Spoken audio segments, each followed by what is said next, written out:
Assalamualaikum warahmatullahi wabarakatuh. Semoga yang sedang nonton channel ini diberikan kesehatan selalu, amin ya robbal alamin. Sebelum kita ke pembahasan soal, sedikit berbagi informasi tentang tes TKD dan KOR Paluis BUMN 2022. Sumber informasi kali ini dari adik sendiri yang selesai tes hari ini, Minggu 22 Mei 2022. Untuk tes sendiri dibagi menjadi 3 sesi. Sesi pertama ada waktu 5 menit untuk menjawab soal survei. Sesi kedua untuk menjawab 100 soal TKD dalam waktu 60 menit. Di mana TKD sendiri soalnya diantaranya adalah tentang sinonim, antonim, soal analogi, deret angka, deret huruf, soal cerita matematika, soal pola gambar. Nah, dan untuk informasi soal pola gambar, informasinya banyak yang keluar. Silakan dipersiapkan, dipelajari pola-pola gambar, itu cukup banyak keluar informasinya. Kemudian di sesi ketiga untuk menjawab 50 soal KOR Paluis BUMN dalam waktu kurang dari 55 menit. Sekedar informasi juga bahwa untuk soal KOR Paluis BUMN akhlak sendiri katanya bentuk soalnya mirip dengan soal CPNS, yaitu soal TKP atau tes kepribadian. Di mana bentuk soalnya biasanya panjang-panjang. Untuk soal nomor 1, sinonim dari hibridasi adalah, jawabannya yang benar adalah penyilangan. Berikutnya nomor 2, masih sinonim, mobilitas, sinonimnya adalah, ya, jadi yang benar adalah gerak. Berikutnya nomor 3, untuk soal nomor 3 ini sudah antonim atau lawan kata. Antonim dari destruktif adalah, nah ini, jadi kalau destruktif ini menghancurkan atau merusak, jadi konstruktif ya, konstruktif lawan katanya. Berikutnya nomor 4, kolektif, lawan kata dari kolektif yang benar adalah, ya ini individual atau sendiri-sendiri ya. Lanjut ke soal nomor 5. Untuk soal nomor 5 ini sudah analogi ya. Analogi kata kontraktor beton. Nah, seperti penjelasan sebelumnya, kita harus buat kalimat penghubung antara kontraktor dan beton. Kalimat penghubungnya adalah kontraktor mengolah beton. Maka dengan kalimat penghubung yang sama, yang benar adalah tukang mengolah kayu. Jadi jawabannya adalah tukang kayu. Berikutnya soal nomor 6, kampus rektor. Ini masih soal analogi. Kampus rektor, kalimat penghubung yang tepat adalah kampus dipimpin oleh rektor. Dengan kalimat yang sama, yang benar adalah departemen dipimpin oleh menteri ya. Departemen dipimpin oleh menteri. Lanjut ke soal nomor 7. Sudah soal deret. Nah, ini pengalaman peserta yang sudah tes hari ini. Itu deretnya selalu muncul tapi tidak terlalu sulit ya, artinya tidak terlalu, angka-angkanya tidak terlalu besar. Kita lihat deret soal nomor 7, 3, 5, 9, 17, 33, 65. Nah, karena ini kita lihat angka ganjil, kita bisa gunakan tip dan triknya untuk pola angka ganjil. Maka kita jangan memilih yang genap, kita hilangkan dulu yang genap. Nah ini, jadi tersisa ganjil semua. Berikutnya tipnya adalah angka berikutnya itu 2 kali lipat dari angka sebelumnya. Ya, jadi kalau 65 kemungkinannya adalah 100 ya, di atas 100.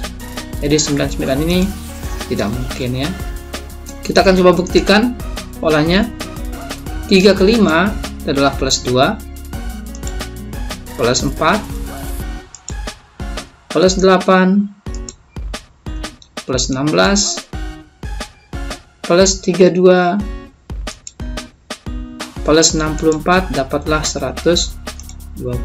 Jadi di polanya silahkan, atau tip dan triknya bisa dipakai. Lanjut ke nomor 8. Untuk soal nomor 8 ini masih deret. Langsung aja kita ke pembahasan. 148 kalau angkanya kecil seperti ini bisa langsung dilihat polanya. 1 ke 4, 1 tambah 3, 4, 4 tambah 4, 8, 8 tambah 3, 11, ini sudah mulai berulang. 11 tambah 4, 15, 15 tambah 3, 18. Jadi 18 sudah ketemu di sini, ada jawabannya 18 ya. Lanjut ke soal nomor 9. Deret huruf. Untuk deret huruf kita bisa lihat polanya. Aba, AB, Abi.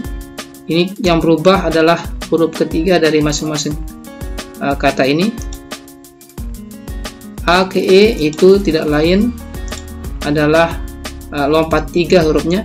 A, B, C, D, E, F, G, H, I tentunya J, K, L. Maka muncullah ABM. ABM sudah ada, hanya satu. Kalau sudah ketemu seperti ini, silakan teman-teman langsung pilih aja, walaupun tidak melanjutkan mencari yang berikutnya ya, karena hanya sendiriannya. Tidak apa-apa, kita lanjutkan lagi. M 3 huruf, NOP, maka di sini adalah ABQ ya. Benar, jadi ABM, ABQ. Ya, jadi pola huruf silahkan dipelajari juga ya, karena di adik yang sudah tes itu ada juga pola-pola huruf yang keluar. Berikutnya soal nomor 10, masih pola huruf, pola deret huruf A, G, S. Kita lihat polanya. A ke G ini adalah lompat 5 huruf. A, B, C, D, E, F, G, H, I, J, K, L, M. Nah, di sini pilihan gandanya, pilihannya sudah ada M, jadi tinggal dipilih aja, karena tidak ada M di pilihan yang lain ya. Kalau mau dilanjutkan, N, O, P, Q, R, S, T, U, P, W, X, nah baru Y. Jadi yang betul adalah M dan Y. M dan Y. Lanjut ke soal nomor 11. Untuk soal nomor 11, ini adalah pola gambar yang termasuk banyak keluar dari ini yang peserta yang sudah tes, yang tadi hari ini tes, ini banyak keluar katanya. Kita akan coba. Ini adalah pola pencerminan.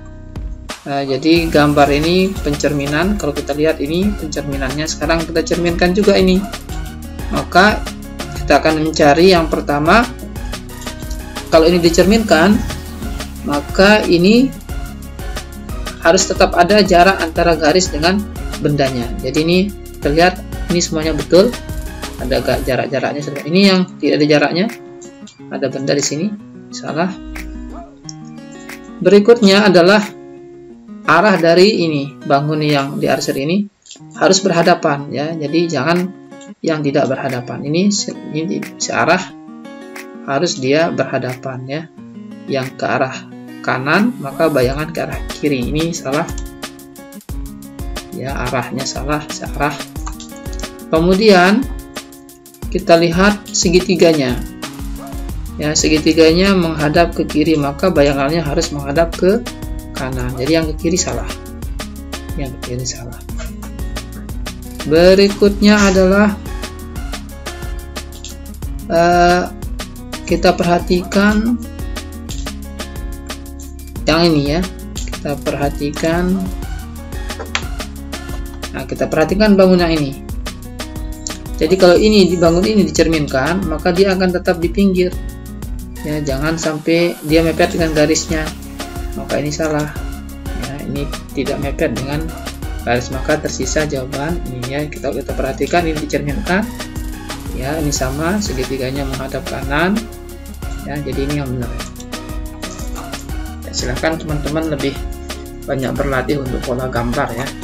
Karena informasinya paling banyak muncul soal gambar. Berikutnya nomor 12, ini juga masih pola gambar. Kita disuruh mencari gambar yang benar ya. Kita lihat di sini bantuannya adalah ada titik, ada segitiga, ada garis. Kita bisa pastikan gambar yang pertama ini tidak ada segitiganya, maka salah ya, harusnya muncul gambar segitiga seperti ini. Kemudian kita perhatikan juga arah segitiga, kemudian arah garis, itu yang harus diperhatikan. Nah, ini salah. Kenapa salah? Karena ini arah garisnya kan mendatar ini. Nah, ini salah berarti ya. Ini juga segitiganya turun, ini naik. Berikutnya, nah yang ini kenapa ini salah? Karena kalau dilipat ini tidak akan ketemu dengan alas dari segitiga ini ya.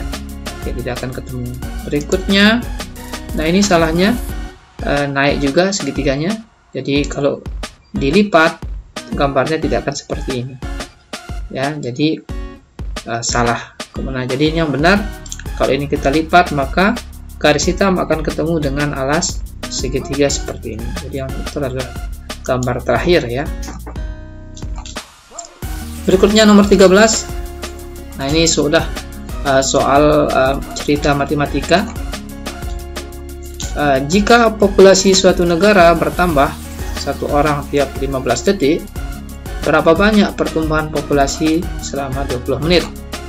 Nah, kalau soal seperti ini namanya nilainya berbanding lurus ya. Artinya semakin banyak waktu, semakin banyak orang. Nah, 1 orang 15 detik. Berapa banyak? 20 menit. Jadi 1 orang kita tulis seperti ini. 1 orang tiap 15 detik. Berapa banyak? Nah, ini kita n orang ya, kita tidak tahu berapa jumlahnya. Tiap 20 menit. Maka kita ubah dulu. 1 menit sama dengan 60 detik. Kalau 20 menit ya 20 kali 6, 60. Maka tinggal kita lanjutkan saja.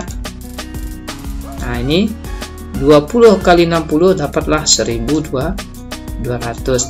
Yang kita cari adalah banyak orang ini, n. Maka n sama dengan 1200 kalikan dengan 1. Maka dapatlah 1200 dibagi 15, hasilnya adalah 80 orang ya. Jadi perlu diingat ada nilai soal yang berbanding nilai dan berbanding terbalik nilainya. Kalau ini yang sebanding ya, artinya semakin banyak waktu semakin banyak orang. Itu namanya berbanding, sebanding nilainya ya, berbanding nilai. Kita lanjut ke soal nomor 14. Untuk soal nomor 14 ini sudah masuk penalaran logis. Semua burung bernapas dengan paru-paru. Semua merpati adalah burung. Jadi, nah ini kata kunci atau tipsnya adalah kalau ada kata semua, maka jawaban juga harus semua. Maka kita tinggal coret aja yang ada kata tidak ataupun sebagian. Kemudian langkah berikutnya adalah kita lihat di sini ada kata burung-burung, dicoret aja. Maka jawaban terakhir adalah semua merpati bernapas dengan paru-paru ya. Jadi tipsnya adalah kalau ada kata semua maka jawabannya harus semua. Lanjut ke nomor 15. Masih penalaran logis. Semua orang tua menyayangi anaknya. Sebagian guru menyayangi anaknya. Jadi, nah ini kita lihat kata kuncinya semua dan sebagian. Maka kalau ada semua dan sebagian, maka jawabannya harus sebagian. Yang semuanya kita bisa coret dulu seperti ini. Kemudian di sini ada kata yang sama, yaitu anak ya, anak-anak kita coret, maka tersisa kata guru, sebagian guru, dan orang tua. Maka yang benar adalah sebagian guru adalah orang tua ya. Lanjut ke soal nomor 16. Nah, ini adalah masuk soal Core Values BUMN ya. Artinya di CPNS soal seperti ini dikenal dengan istilah tes kepribadian atau TKP ya. Nah, kalau di tes BUMN dikenal dengan Core Values BUMN ya. Seperti ini. Jadi kita diminta menjawab soal dalam bentuk cerita seperti ini. Sebagai bagian dari penerapan sistem informasi yang baru, setiap pegawai di kantor Anda diminta untuk melakukan update data pribadi secara online. Tindakan Anda adalah A. Meminta bantuan pendampingan karena keterbatasan Anda di bidang teknologi. Kemudian berikutnya, menunggu rekan kerja yang lain untuk melakukan update dan mengikuti caranya. Lakukan update sesegera mungkin dengan meminta bantuan tim sistem informasi. Mengabaikan pekerjaan tersebut dengan harapan sistem tersebut masih dalam percobaan. Mempelajari cara melakukan update data apa saja yang harus dimasukkan dalam sistem. Jadi yang benar di sini adalah kalau kita diminta, maka kita harus melakukan update sesegera mungkin ya. Lanjut ke soal nomor 17, masih tentang Core Values. Pada hari pertama Anda bekerja sebagai staf pelayanan publik, seorang ibu mengomeli Anda karena menurut ibu itu Anda kurang cekatan dibandingkan dengan staf yang lain, sehingga pelayanan pun menjadi terlalu lama. Apa yang harus Anda lakukan? Maka jawaban yang tepat adalah apakah meminta maaf dan mempercepat penyelesaian tugasnya, berusaha mengendalikan diri sehingga tidak ikut terbawa emosi, mengabaikan keluhan itu sehingga tidak mengganggu konsentrasinya, menjelaskan bahwa pelayanan tersebut membutuhkan waktu lama, menjelaskan bahwa hari ini merupakan hari pertama Anda bekerja. Jadi jawaban yang tepat adalah meminta maaf dan mempercepat penyelesaian tugasnya. Berikutnya nomor 18. Seorang teman Anda yang bertugas di loket pelayanan tiba-tiba pingsan karena kelelahan karena menerima masyarakat yang datang. Anda yang sedang bekerja diminta menggantikan di loket karena menurut penilaian atasan, tugas yang Anda kerjakan tenggang waktunya masih lama. Apa yang sebaiknya Anda lakukan? Jadi, yang pilihannya adalah menuju loket dan melayani masyarakat, melayani di loket dan sambil juga menyelesaikan tugas sendiri, mengerjakan tugas secepat mungkin agar bisa bertugas di loket, mencari teman lain yang bebannya lebih ringan untuk membantu pemilihan teman agar dia bisa bertugas kembali. Jadi jawaban yang tepat adalah menuju loket dan melayani. Itulah beberapa pembahasan soal TKD di video ini. Mudah-mudahan bisa dipahami dan bermanfaat pada saat mengikuti seleksi tes BUMN tahun ini ya. Semoga teman-teman mendapatkan nilai maksimal dan bisa lulus di tahap yang pertama ya. Jangan lupa subscribe, like, komen, share, dan tekan tombol loncengnya untuk dapat update soal terbaru berikutnya. Terima kasih. Wassalamualaikum warahmatullahi wabarakatuh.